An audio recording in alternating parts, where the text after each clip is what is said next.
muchachos? Buenos días, ¿cómo están ustedes? Espero que la hayan pasado bien, espero que hayan ustedes tenido algo de tiempo para repasar un poquito lo que hemos estado viendo en las sesiones anteriores.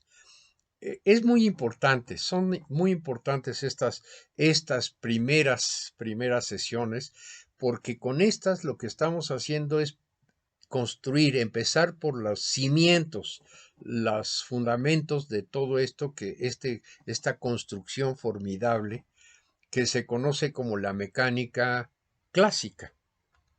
La vez pasada, por ejemplo, empecé a platicarle a ustedes un poquito sobre los observadores, si ustedes lo recuerdan. Vimos la idea de un observador, que es una idea muy abstracta.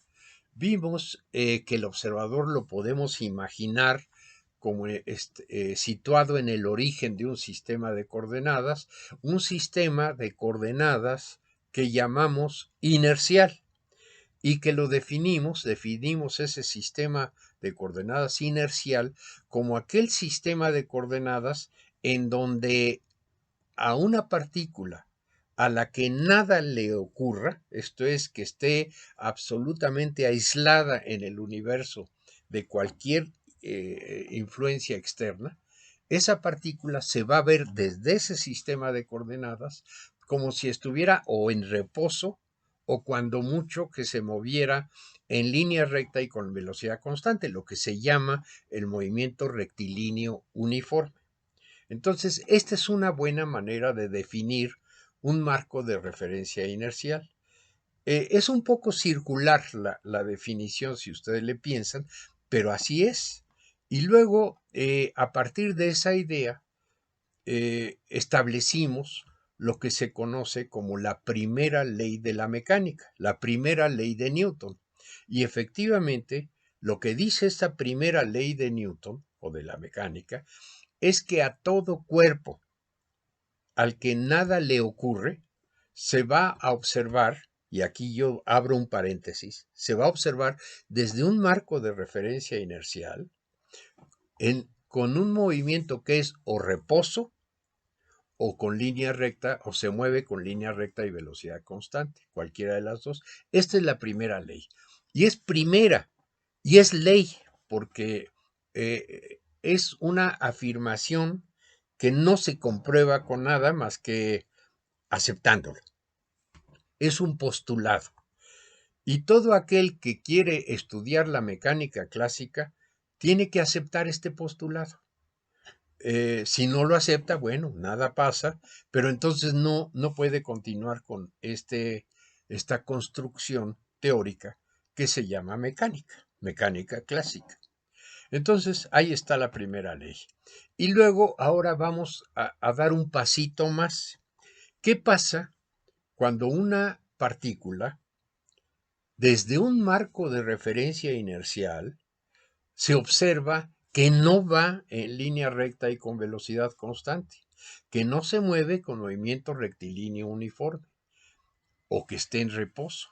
Ah, bueno, entonces aquí lo que dice Newton es que en ese caso a esa partícula le está urgiendo alguna fuerza, una fuerza externa.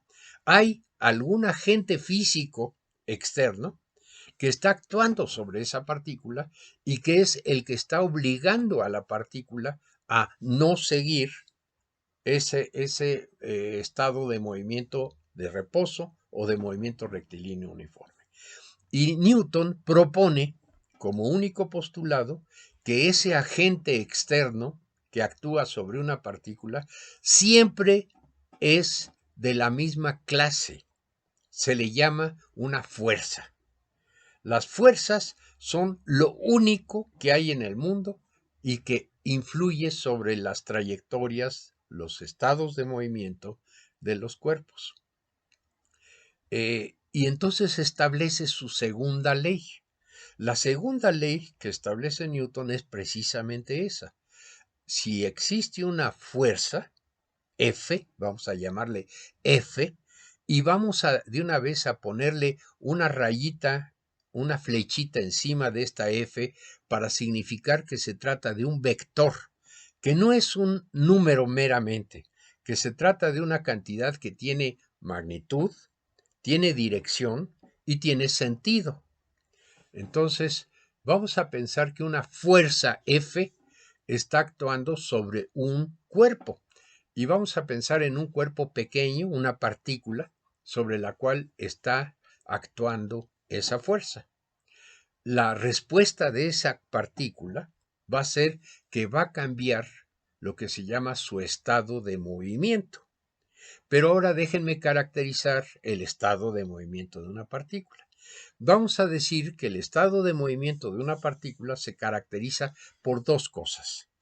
Se caracteriza por su masa, cuál es la masa que tiene esa partícula y cuál es la velocidad que lleva. El producto de la masa por la velocidad de la partícula es lo que se conoce en la mecánica clásica como la cantidad de movimiento, o momento, o momentum, o ímpetu.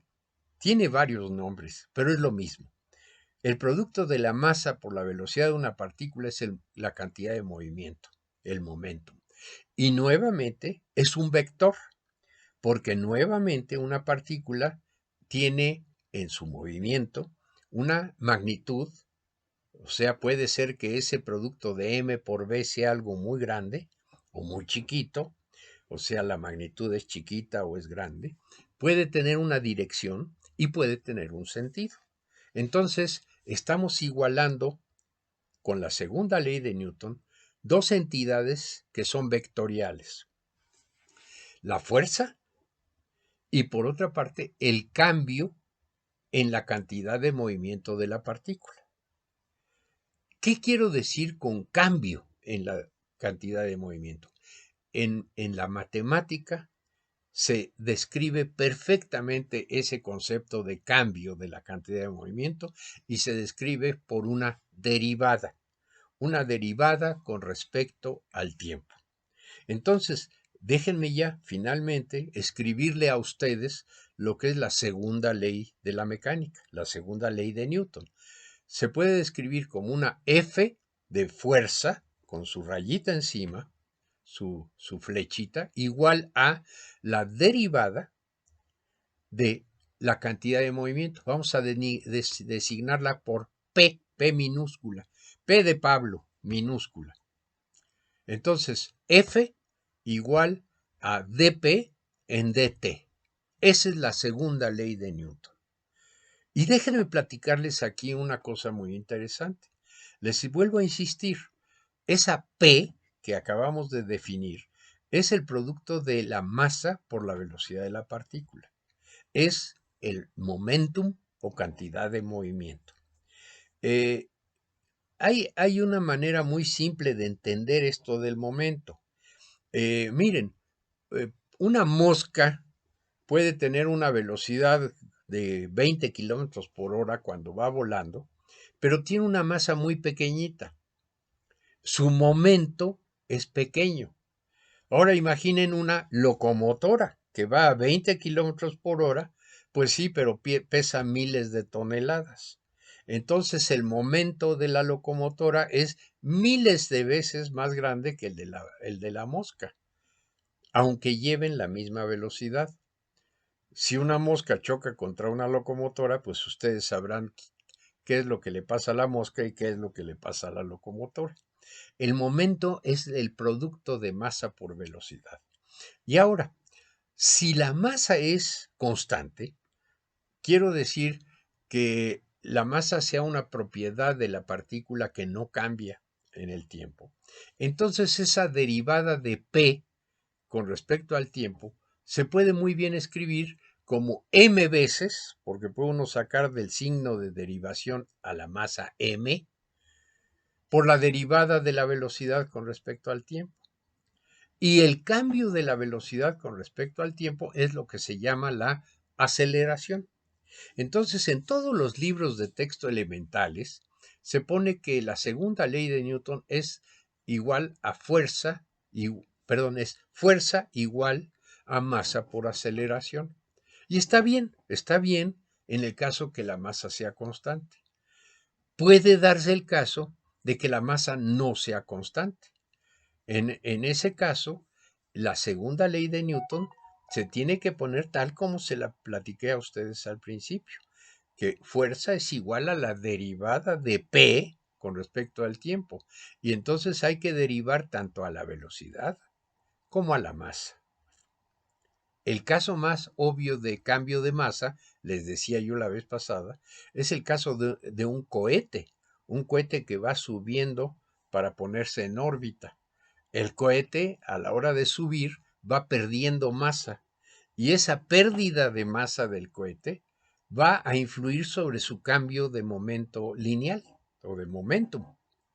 Yo quisiera pedirle al profesor Jonathan, al profesor Samuel, que nos ayudaran y que se platicara qué pasa en el caso de un cohete que va ascendiendo y que va en la misma manera en que va perdiendo masa, va ganando velocidad debido a sus motores y es posible que entre en órbita. Es un problema muy interesante. Es parte de lo que es la segunda ley de Newton. Ah, hay una cosa, sin embargo, que es un tanto complicada en todo esto.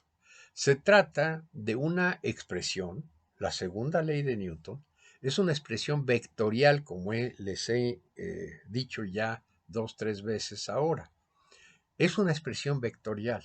Esto quiere decir que en realidad estamos lidiando no con una sola expresión matemática, sino con tres, porque ustedes recordarán que todo vector tiene componentes. La fuerza, por ejemplo, va a tener una componente en la dirección X, va a tener una componente en la dirección Y, una componente en la dirección Z. La aceleración o el momento va a tener también tres componentes. Entonces, en realidad, esta segunda ley de Newton, aunque se escribe muy simplemente, está significando tres igualdades. Vamos a ponerlas como f de x, f índice x, perdón, igual a dp en p índice x en dt, f de y igual a dpy en dt y fz igual a dpz en dt. Son tres expresiones en el caso más general.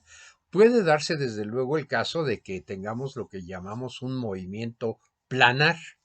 Planar quiere decir que no es en 3 dimensiones, que nada más es en 2 dimensiones. Puede ocurrir que tengamos un movimiento planar o incluso puede ocurrir que tengamos un movimiento en una sola dimensión, una sola dirección. Por ejemplo, un resorte simple que ustedes pueden fijarlo a la pared, en una pared, y que esté sobre una plancha horizontal. En el otro extremo, fijen ustedes una masita, una masa M. Y ahora ustedes elonguen el resorte. Bueno, quiere decir que le están imprimiendo una cierta fuerza a ese resorte, a ese sistema de resorte y masa. Y ahora suelten ustedes ese resorte. Lo que van a ver es que ese resorte, con la partícula en el extremo, va a empezar a oscilar, horizontalmente sobre la mesa. Una oscilación que si la mesa está perfectamente pulida y la masa carece de fricción, es un movimiento que va a estar largo tiempo ocurriendo. Vamos a tener una masa adherida a un resorte mucho tiempo. Se le llama un oscilador armónico simple. En el caso de un oscilador armónico simple, la fuerza que está actuando sobre esa masa M es una fuerza en una sola dirección. Es un caso muy sencillo. La fuerza solamente tiene una componente en X. Esa fuerza va a ser siempre opuesta al movimiento de la partícula. Si nosotros elongamos el resorte y lo soltamos, en el momento en que lo soltamos, la fuerza está actuando sobre esa partícula, pero la partícula está yendo en la dirección de la pared. Luego la fuerza va a ser opuesta, pero va a hacer cuando la partícula está elongándose. Entonces se trata de una fuerza que actúa sobre la partícula y que le imprime a la partícula un cambio en su estado de movimiento. Ese es el oscilador armónico simple. Es un caso en una sola dimensión. Un caso en dos dimensiones es, y lo vamos a ver un poquito más adelante, el caso de los planetas, por ejemplo. Los planetas que están orbitando al Sol en el sistema solar, por lo visto, ejecutan trayectorias que están en un plano, siempre en un plano. No hacen brincos y saltos, sino que están en un plano. En este caso tenemos dos componentes de la fuerza, una componente en una dirección, digamos X, y otra componente en la otra dirección, digamos Y. Y entonces para resolver el problema del movimiento vamos a tener que integrar dos ecuaciones. En el caso general van a ser tres ecuaciones para una partícula.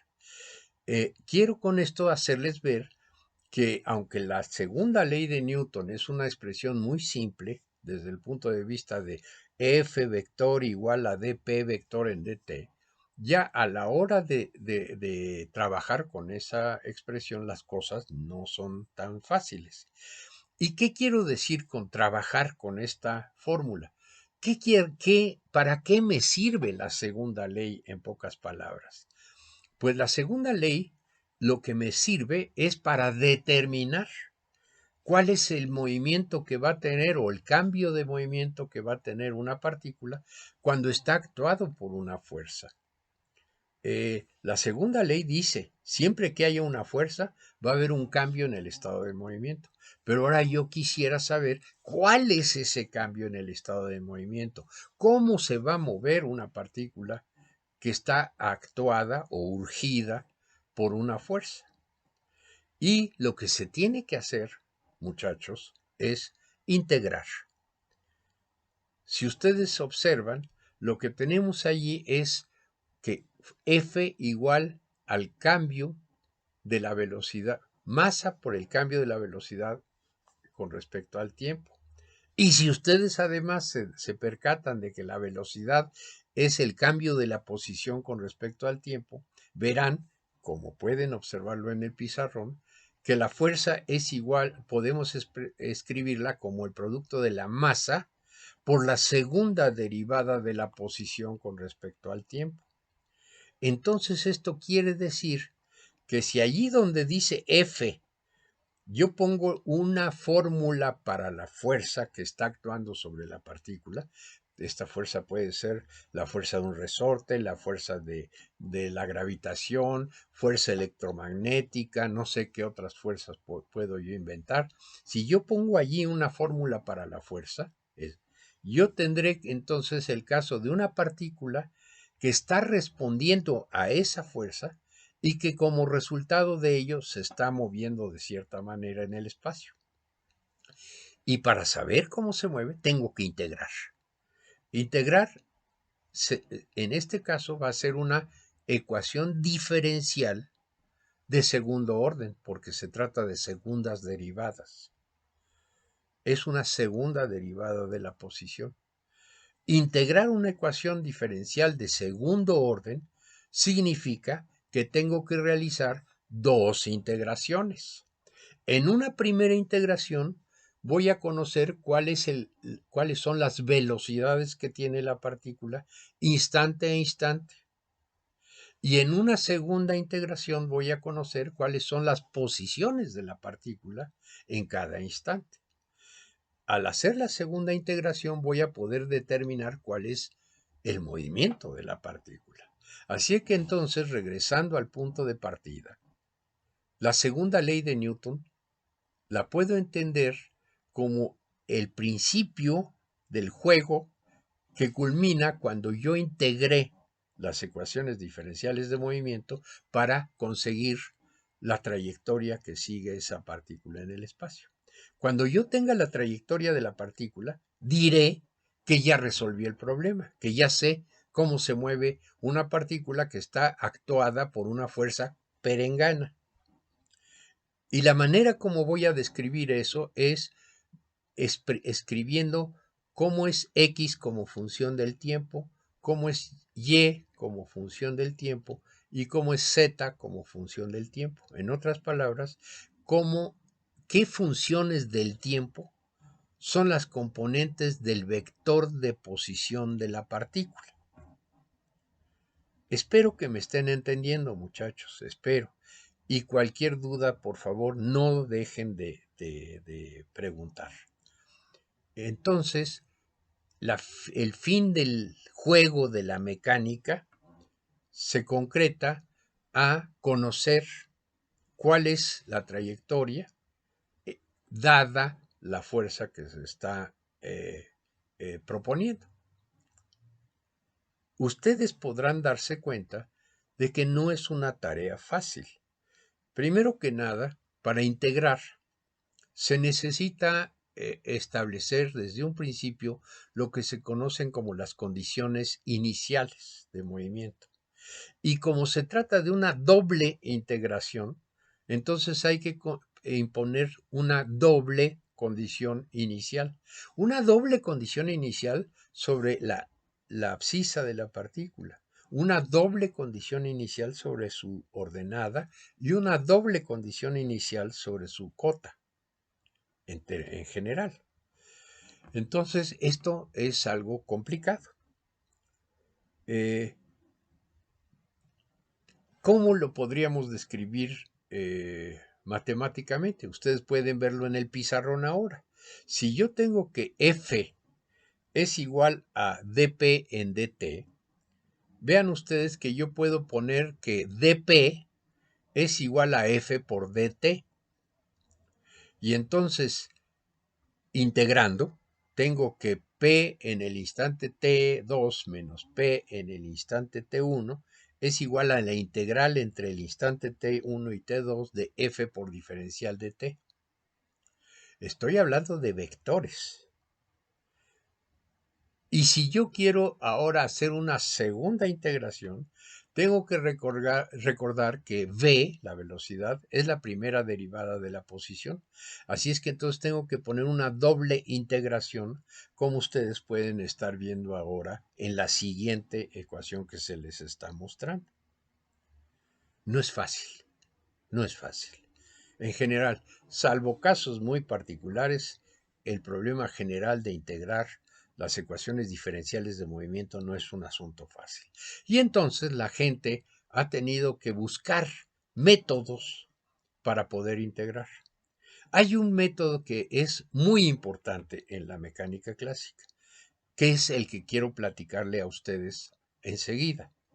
Miren, imaginen ustedes que conocemos la fuerza que está actuando sobre una partícula, F vector. Imagínense ustedes eso. Y ahora hagamos lo siguiente. Pongan ustedes F y multiplíquenla por el diferencial de la trayectoria de la partícula. No la conozco todavía, pero estoy poniendo F por diferencial de R minúscula, vector, y voy a hacer el producto escalar de estos dos. F punto de R. Estoy multiplicando escalarmente a la fuerza por un elementito chiquito de la posición. Entonces yo puedo poner ahora, hacer una integral. Hagan ustedes la integral que están observando, integral de entre t1 y t2 de f vector punto de r vector. Vamos a definir esa cantidad porque eso es muy importante. Vamos a llamarle a esa integración, le vamos a llamar el trabajo. Es el trabajo desarrollado por la fuerza F sobre la partícula para llevarla desde el instante T1 en la posición 1 hasta el instante T2. Y vamos a denotar eso con una W mayúscula. Perdón, pero esa W es por work, la palabra gringa work. Entonces vamos a decir que W mayúscula es idénticamente igual a la integral desde T1 hasta T2 del producto escalar de F por dr. Ese es el trabajo desarrollado por la fuerza sobre la partícula. Si nosotros sabemos que la fuerza es, de acuerdo con la segunda ley de Newton, la derivada del momento lineal, entonces F.dr tiene que ser lo mismo que la derivada del momento lineal punto dr. Y déjenme hacer un pequeño truquito aquí. Déjenme poner a dr como dr en dt por dt, tal como lo están viendo ustedes ahorita en el pizarrón. Y entonces verán que dp en dt punto dr es lo mismo que dp en dt punto v de velocidad por dt. Y ahora, si la masa es constante, entonces todavía se simplifica un poquito más esto, porque puedo escribirlo como m por dv en dt punto v por diferencial de t. Y un paso más me conduce a ver este productito que aparece allí de dv en dt por v. Vean ustedes que lo podemos escribir como un medio de la derivada de v cuadrada, o sea, de v punto v con respecto al tiempo. Así es que entonces todo esto que está apareciendo en el miembro de la derecha de la expresión, lo puedo poner como una sola derivada. La derivada con respecto al tiempo de, abran ustedes un paréntesis, un medio de la masa por el cuadrado de la velocidad, por la magnitud cuadrada de la velocidad de la partícula. Y todo esto por dt. Incluso como tengo aquí dt en el denominador y dt en el numerador, puedo simplificar y poner esto sencillamente como la diferencial, el elemento diferencial de un medio de la masa por la velocidad al cuadrado. Y entonces ahora juntando las dos expresiones que tenía, vean ustedes a dónde estamos llegando. Estamos llegando a que el trabajo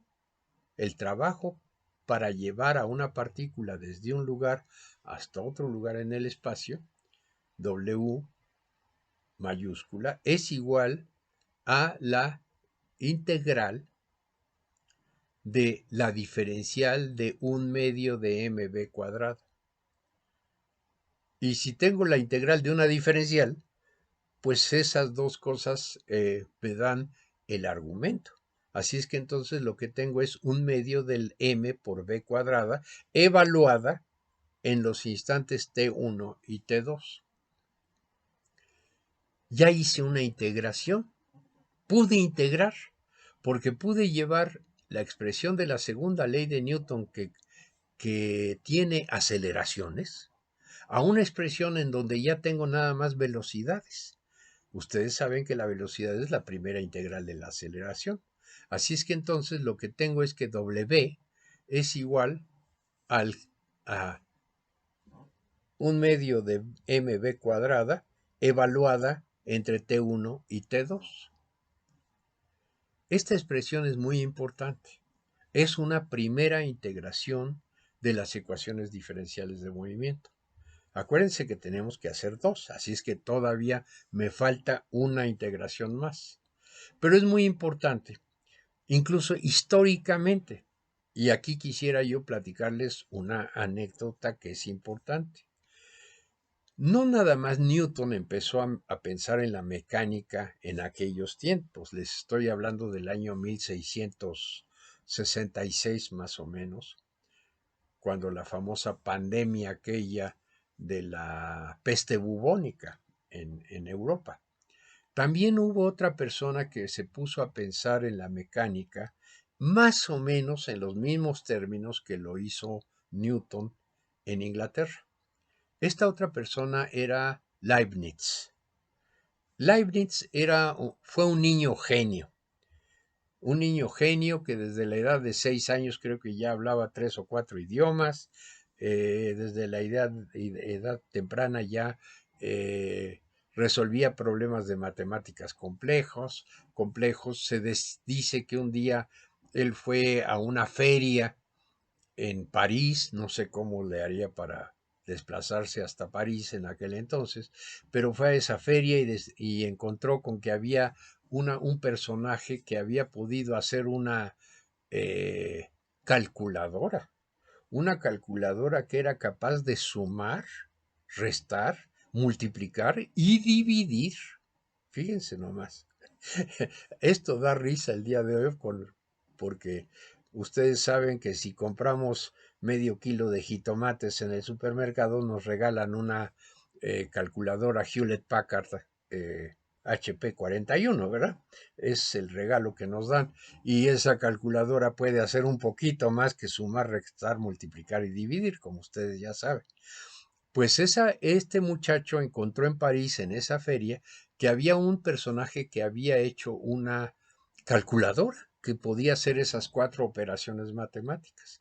Y dicen que Leibniz, al regreso, ya para entonces era un adolescente, se puso a pensar en cómo hacer una calculadora que pudiera hacer más operaciones matemáticas. Y dicen que lo logró.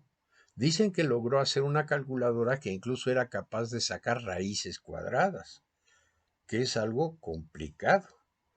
En fin, yo no sé si esto fue cierto, supongo que sí, porque lo cuentan los biógrafos, pero Leibniz era un talento, un verdadero talento. Y Leibniz se puso a pensar, como les estaba yo platicando a ustedes hace un momento, en la mecánica también. Y él también se puso a pensar más o menos en la misma forma que lo hacía Newton en Inglaterra. Tanto Newton como Leibniz estaban pensando en una relación de causa a efecto.